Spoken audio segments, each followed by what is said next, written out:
హిందూ బంధువులందరికీ జై శ్రీరామ్. ప్రపంచ దేశాల్లో ఎన్ని అన్యాయాలు జరుగుతున్నా, ఎన్ని అకృత్యాలు జరుగుతున్నా, లేదు భారతదేశంలో హిందువులు కాకుండా మిగతా వాళ్ళు ఎలాంటి అరాచకాలు అకృత్యాలు చేసినా సరే అందరూ కళ్ళల్లో ఏం పెట్టుకుంటారో మనకు తెలియదు, కానీ ఏమీ చూడనట్లే ఉంటారు. కానీ హిందువులకి సంబంధించి లేదా హిందువుల ఆచారాలు వ్యవహారాలకు సంబంధించి ఏ చిన్నదైనా అవకాశం దొరికిందనుకోండి, అబ్బాబాబాబాబా వీళ్ళు మాట్లాడే మాటలు నా భూతే నా భవిష్యత్ అన్నట్టు ఉంటుంది అనమాట. అంత భూత నా కొడుకులు తయారైపోయారు దేశంలో. అయితే తాజాగా కొంతమంది మిత్రులు ఏదో ఒక వీడియో షేర్ చేశారు. ఆ వీడియోలో సామాజిక కార్యకర్త లేదు మహిళా కార్యకర్త అని చెప్పుకుంటూ తిరిగే ఒక దేవి అని ఒక ఆవిడ ఉన్నారు. ఆవిడ భారతదేశంలో పిల్లల్లో వస్తున్న పౌష్టికాహార లోపం గురించి ఏదో మాట్లాడే ప్రయత్నం చేశారు. మాట్లాడాల్సిందే, మాట్లాడాల్సిన అంశం కూడా. ఎందుకంటే ప్రపంచంలో ఏ దేశంలోనూ లేనంత యువత ఈరోజు భారతదేశంలో ఉన్నారు. అయితే పౌష్టికాహార లోపాన్ని నివారించడం కోసం ఆవిడ ఇచ్చిన సలహా ఒకటి ఉంది. ఆ సలహా వింటుంటే రోత, అసహ్యం, జుగుప్స, చిరాకు, దరిద్రంగా అనిపిస్తూ ఉన్నాయి. ఇంకా చాలా రకాల భావనలు అనిపిస్తూ ఉన్నాయి. ఇంకా పచ్చిగా చెప్పాలంటే నీ బతుకు తగలయ్యా, నువ్వు బతుకుతున్నావు, బురదగుంట్లో పంది బతుకుతుందని అదేదో సినిమాలో మహేష్ బాబు గారు అంటారు చూడండి, ఆ టైప్లో అనాలనిపించింది. కానీ మనోభావాలు అనేది ఒకటి ఉన్నాయి ఇక్కడ. ఆ మనోభావాలు మట్టగిడిచిపోతాయి కాబట్టి నేను ఆ టైప్లో మాట్లాడట్లేదు. లేదంటే కనుక ఖచ్చితంగా అనేవాడిని చీని బతుకు తగలయ్యా అని చెప్పేసి. సరే, ఇంత అనిపించే అంతలా ఆవిడ ఏం మాట్లాడారు అనేది మీకు తెలియాలిగా, వినిపిస్తా. ఆ వినిపించే ముందు ఇక్కడ కేవలం ఈ నాస్తికులు లేకపోతే ఈ దేవి గారు లాంటి కొంతమంది కమ్యూనిస్టులు, కోహనా మేధావులు ఎవరైతే ఉన్నారో వీళ్ళ నాటకాలు మాత్రమే కాదు, వేగన్ల పేరుతో భారతదేశంలో మరీ ముఖ్యంగా 2 తెలుగు రాష్ట్రాల్లో వేషాలు వేస్తున్న కొంతమంది ఉన్నారు. ఆ వేషాలు వేసే వాళ్ళ గురించి కూడా ఈరోజు మాట్లాడుకోవాలి. ఎందుకంటే వాళ్ళు చేస్తున్న వెర్రిమొర్రి కామెంట్లు, లేకపోతే వాళ్ళు ఇస్తున్న వెర్రిమొర్రి వివరణలు కొన్నిటి విషయంలో, కొన్ని మంచిగా అనిపించినా కొన్నిటి విషయంలో అఫ్కోర్స్ నా దృష్టిలో చూసుకుంటే ఈ వేగనిజం పేరుతోటి వచ్చిందంతా కూడా సనాతన ధర్మం మీద జరుగుతున్న అంతర్జాతీయ కుట్రలో వీళ్ళు కూడా ఒక భాగం అనే భావనే నాది. కాబట్టి ఈరోజు వీళ్ళ వేషాలు వాళ్ళ వేషాలు కలిపి మాట్లాడుకుందాం, ఓకేనా? చూడండి ఒకసారి. ఈ దేశంలో 40% మంది పిల్లలకి ఆవు మాంసం, గొడ్డు మాంసం తింటే తప్ప ప్రోటీన్స్ అందవు. 41% మంది స్టంటెడ్ గ్రోత్ తో వేస్టింగ్ అవుతున్నారు ఈ దేశంలో పిల్లలు. అఫ్కోర్స్ ఈవిడ ఈ దేశంలో 41% మంది పౌష్టికాహార లోపంతో బాధపడుతున్నారు అని మాట్లాడితే నేను తప్పు పట్టను. మేబీ ఉంటే ఉండుండొచ్చు. ఎందుకంటే ప్రపంచవ్యాప్తంగా చాలా దేశాల్లో అసలు పౌష్టికాహారం దొరక్క చాలా ఇబ్బందులు పడుతున్న పిల్లలు ఉన్న దేశాలు కూడా చాలా ఉన్నాయి. అటువంటి వాటి లిస్టులో భారతదేశం ఉండకూడదని ఒక నిజమైన భారతీయుడిగా నేను కూడా కోరుకుంటా. కానీ ఈవిడ ఏమంటున్నారంటే 41% మందికి గొడ్డు మాంసం తింటే తప్ప పౌష్టికాహారం అందని స్థితిలో ఉన్నారు అంటున్నారు. ఇది ఎక్కడ లాజిక్ నాకు అర్థం కావట్లా. అంటే ఈ కమ్యూనిస్టుల బ్యాచ్ మొత్తం ఇట్లాగా ఆలోచిస్తున్నారా, లేకపోతే వీళ్ళు దేశభక్తి పేరుతోటి దేశద్రోహాన్ని పెంచి పోషిస్తున్నారా? మనం ఆలోచించుకోవాలి.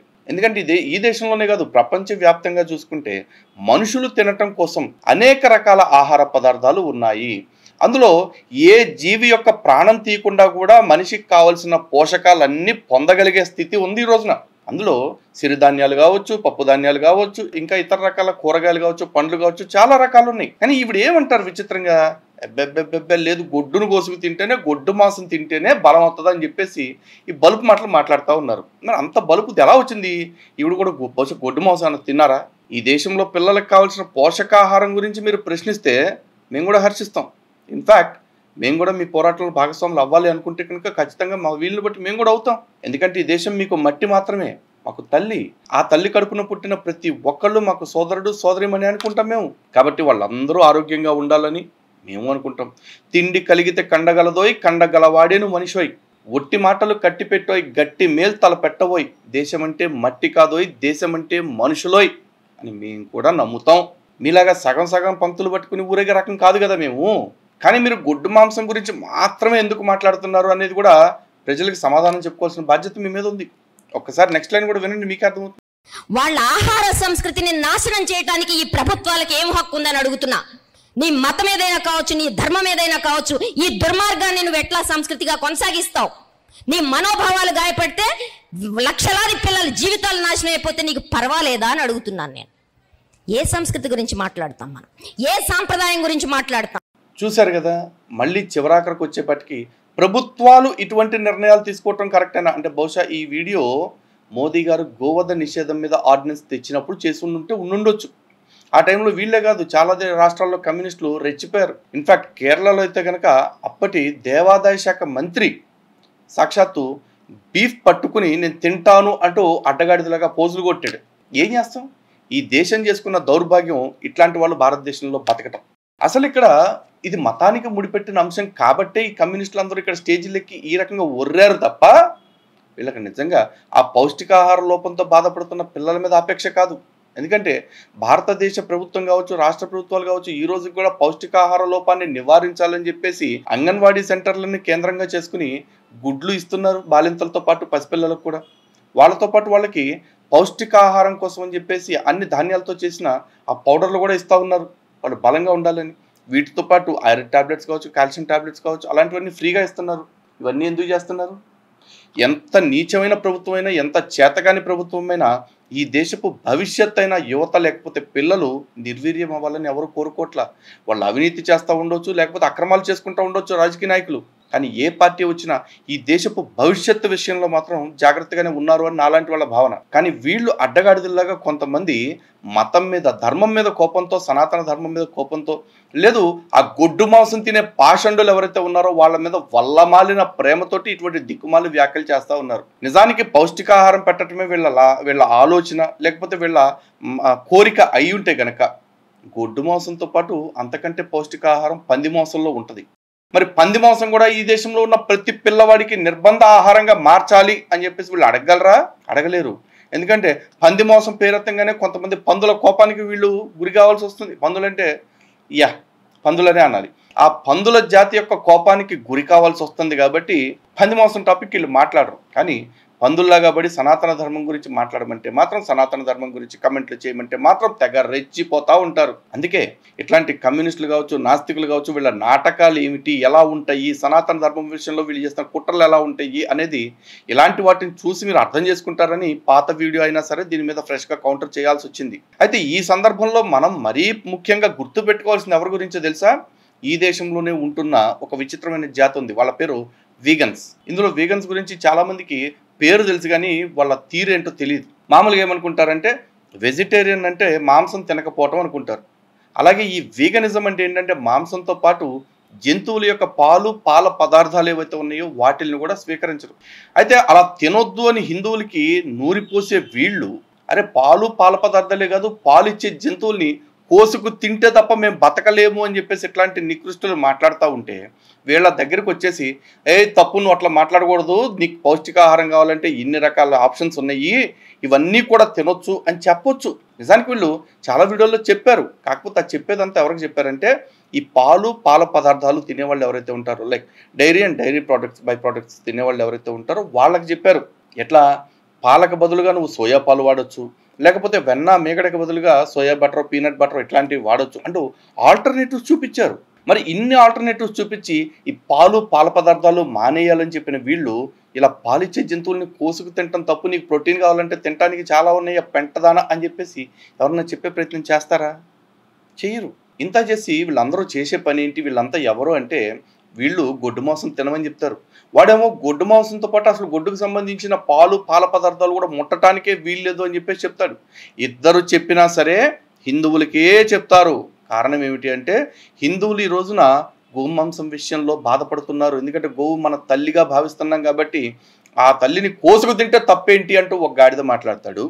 ఇంకో గాడిద నీకు తల్లి అయితే, నీకు మమ్మీ అయితే నాకు ఎమ్మి, కాబట్టి నేను గొడ్డు మాంసం తింటాను, గాయకో దేకేతో ఆమె లస్సాతహే అంటాడు. ఇక ఈ పనికి మనలో వాళ్ళు ఏమంటారంటే అసలు గాయకో దేకేతో లస్సి కాదు, పాలు కూడా తాగకూడదు, దాని లస్సీ కూడా తాగకూడదు అని చెప్పేసి చెప్తా ఉంటారు. అంతేనా? ఈ వేగన్లు మాట్లాడే మాటలు మరీ అసహ్యకరంగా ఉంటాయి. వాళ్ళు ఏమంటారంటే ఆవుని ఆర్టిఫిషియల్ ఇన్సెమినేషన్ ద్వారా దాన్ని ఇంప్రెగ్నేట్ చేయటం అనేది కూడా రేప్తో సమానం అంటాడు. ఓకే, నీకు పశువు పట్ల అంత ప్రేమ ఉంది, సంతోషం. ఇంకొకటి ఏమంటాడు, ఆవు పాలు పెతకటం కూడా బూతు పనే, మీ ఇంట్లో ఆడవాళ్ళని ఎవరన్నా రొమ్ములు పట్టుకుంటే ఊరుకుంటారా?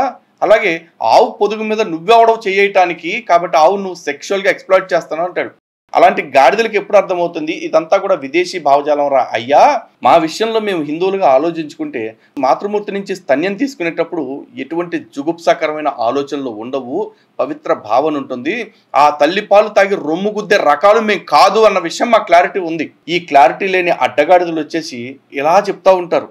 వీళ్ళందరూ ఆలోచన ఒకటే, ఆవుని ఎవరు కూడా పాలు కోసం, పెరుగు కోసం, ఇట్లాంటి బై ప్రొడక్ట్స్ కోసం పెంచుకుంటారు తప్ప పేడ కోసం, గోమూత్రం కోసం అచ్చగా ఆవులను అంతంత ఖర్చు పెట్టి ఎవరు పోషించరు. కాబట్టి మెల్లగా భారతదేశాన్ని, భారతీయులు, హిందువులందరినీ కూడా ఈ పాల ప్రోడక్టులు వాడకం నుంచి దూరం చేసేస్తే గోపాలన, గోపోషణ ఏదైతే గో రక్షణ ఉందో వాటి నుంచి కూడా ఆటోమేటిక్గా దూరం అయిపోతారు.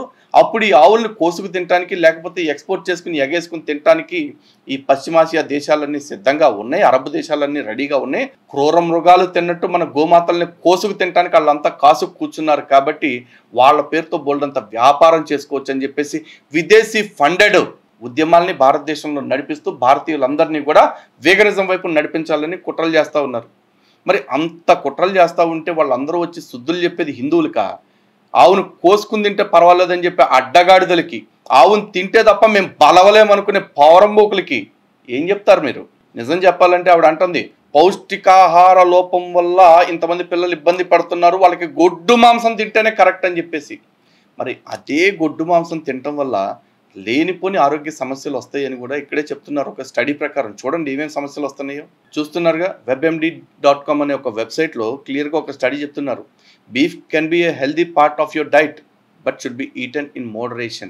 According to experts from Harvard University, an accumulated body of evidence shows a clear link between high intake of red and processed meats and a higher risk of heart diseases, cancer, diabetes and premature deaths. మరి ఆ గుడ్డు మాంసం తినటం వల్ల ఇన్ని side effects కూడా ఉన్నాయి కదా, మరి ఆ సైడ్ ఎఫెక్ట్ల గురించి ఎవడెందుకు మాట్లాడరు? ఇక్కడ ఆరోగ్యానికి మేలు చేయటమో, పౌష్టికాహార లోపాన్ని తీర్చటమో వీళ్ళ లక్ష్యం కాదు. హిందువులని, వాళ్ళ ఆచారాన్ని దూరం చేయటం. కొంతమంది హిందువుల్లోనే ఒక రకమైన భావజాలాన్ని పెంచటం. ఓహో, దేశం ఇంత క్లిష్ట పరిస్థితుల్లో ఉంటే ఇంకా కొంతమంది హిందువులు మతం పేరుతో మూర్ఖత్వంగా కొంతమంది నోటి నుంచి ఆహారాన్ని దూరం చేస్తున్నారా అనేసి. ఒకడి ఆహారం ఇది అని చెప్పి వాడు నిర్ణయించుకుంటే ఆడి మానాన్ని వదిలేయటానికి ఈ దేశం ఏం గొడ్డుపోల. అలా వదిలేయాలి అనుకుంటే నోయిడాలో, యూపీలోని నోయిడాలో గతంలో సురేంద్ర కోహ్లీ అనేవాడు పసిపిల్లల్ని చంపి మాంసం తినడం అలవాటు చేసుకున్నాడు, కెనబలిజం. మరి వాడిని ఈరోజు జైల్లో పెట్టారు, వాడు శిక్ష అనుభవిస్తూ ఉన్నాడు. అరే వాడి ఆహారం వాడిది, వాడి నోటికాడ ఆహారం లాగేయటానికి మీరెవరు అని చెప్పేసి అని క్వశ్చన్ చేసే దమ్ము నీకుందా దేవి? లేదు. ఈ రోజున మనుషుల ప్రాణాలు ఎంతో, మూగజీవాల ప్రాణాలు కూడా అంతే అంతే అని చెప్పేసి మాట్లాడుతున్న ఈ సోకాల్డ్ బ్లూ క్రాస్లు, పేటాలు, యానిమల్ వెల్ఫేర్ సంఘాలు ఏమైపోయినాయి? వాళ్ళందరూ ఎందుకు మాట్లాడట్లా మరి? అంటే వీళ్ళ గొంతులన్నీ కూడా దీపావళికి టపాసుల సౌండ్కి కుక్కలు భయపడతాయని, సంక్రాంతికి పతంగులు ఎగరేసుకుంటే పక్షుల ప్రాణాలకు ముప్పు కలుగుతుందని చెప్పేసి ఇలా మాట్లాడటానికినా? లేకపోతే జల్లికట్టు సమయంలో జంతువుల్ని వేధిస్తున్నారంటూ మాట్లాడటానికి సరిపోతుంది. సంక్రాంతి సమయం అప్పుడు కోడి పందాలు, పొట్టేలు పందాల విషయంలోనే ఆగిపోతుంది. కానీ అనాది నుండి వ్యవసాయ ఆధారిత దేశమైన భారతదేశంలో వ్యవసాయానికి ఉపకరిస్తున్న గోవు, గో సంతతి విషయంలో వాటిని రక్షించుకోవటం విషయంలో ఎందుకని లండాచోరు మంద బయటికి రావట్లేదు? ఆలోచించండి. ఈ దేశంలో సనాతన ధర్మం మీద ఎన్ని రకాలుగా ఎంతమంది దాడి చేస్తున్నారో చూడండి. ముస్లింలు, క్రైస్తవులు, నాస్తికులు, కమ్యూనిస్టులు, వీగన్స్, ఫెమినిస్టుల పేరుతో ఇంకా కొంతమంది కొన్ని రకాల ఉద్యమాలు. ఓవరాల్గా దేశాన్ని, దేశ సంస్కృతిని సర్వనాశనం చేయటమే వీళ్ళ ఆలోచన. సవాల్ సవాల్ సవాల్, ఎవడైనా సరే ఇప్పుడు నేను చెప్పిన లేదన్నా తప్పు ఉంది అని నిరూపించండి. అయినా మీరు నిరూపిస్తే నేను ఆలోచించి ఆగేదేంటి?